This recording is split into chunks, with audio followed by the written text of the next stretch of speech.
Sir ಹೇಳಿ ಅಡಿಗಲ್ಲಿನ ಬಗ್ಗೆ. ನೀವು ಏನು ಕೈ ಇಟ್ಕೊಂಡಿದ್ದೀರಾ ಅದೇ ಸ್ತಂಭ, ಆ ಸ್ತಂಭನೇ ಅಡಿಗಲ್ಲಿದೆ. ಹಾಗಿದ್ದಲ್ಲಿ ಈ ಅಡಿಗಲ್ಲಿನ ವಿಶೇಷ ಏನಂತಂದ್ರೆ, ಆಗ ಕಾಲಕ್ಕೆ ಅದು ಹೌಸ್ ಆಫ್ ಲೆಜಿಸ್ಲೇಚರ್ ಮೈಸೂರು ಅಂತ ಇತ್ತು, ವಿಧಾನಸೌಧ ಅಂತ ಎಲ್ಲೂ ಇಲ್ಲ. ಬಹುಶಃ ನಿಮಗೆ ಹೇಳಲಿಕ್ಕೆ ಇಷ್ಟಪಡ್ತೇನೆ. ಅದು ಕೆಂಗಲ್ ಹನುಮಂತ ಅವರು ಕಟ್ಟಡ ಮಾಡಿದಾಗ ಈ ಒಂದು ಕಟ್ಟಡವೇ ವಿಶೇಷವಾಗಿದೆ ಅಂತ. ವಿಧಾನ ಅಂತಂದ್ರೆ ಒಂದು ಸಿಸ್ಟಮ್. ಯಾಕೆ ಕಾರ್ಯಾಂಗ ಮತ್ತು ಶಾಸಕಾಂಗ ಒಂದೇ ಕಟ್ಟಡದಲ್ಲಿದೆ. ಆಗಿನ ಕಾಲಕ್ಕೆ ನಮಗೆ ದುಡ್ಡು ಇರಲಿಲ್ಲ. ಕಲ್ಲಿನ ಕಟ್ಟಡ ಯಾಕೆ ಕಟ್ಟಬೇಕು ನಾವು? ಕಡಿಮೆ ಇತ್ತು ದುಡ್ಡು, 33 ಲಕ್ಷ ಅಲೋಕೇಶನ್ ಆಗುತ್ತೆ. ಹಾಗಿದ್ದಲ್ಲಿ ಹೆಸರುಘಟ್ಟ ಮತ್ತೆ ಮಲ್ಸಂದ್ರದಲ್ಲಿ ಆ ರಾಕ್ನ ತಂದು ನಾವೇನ್ ಮಾಡ್ತೀವಿ, ಈ ಕಲ್ಲಿನ ಕಟ್ಟಡವಾಗಿ ಕಟ್ತೀವಿ. ಅದು ಕಾರಣ.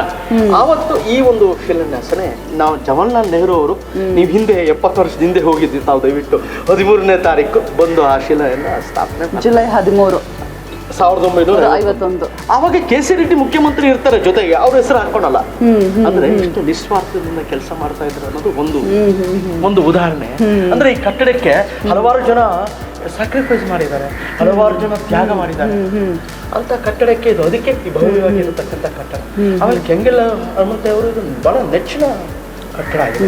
ಒಂದೊಂದು ಕಲ್ಲು ಕೂಡ ಅವರು ಸೂಕ್ಷ್ಮವಾಗಿ ನೋಡಿ ಕಟ್ಟಿರತಕ್ಕಂಥ ಕಟ್ಟಡ ಇದು. ಬಹುಶಃ ಮೊದಲನೇ ಜಾಗ ನಾವು ಟೂರಲ್ಲಿದ್ದಾಗ ಇದು ಬಹಳ ಪ್ರಮುಖವಾಗಿರತಕ್ಕಂಥ.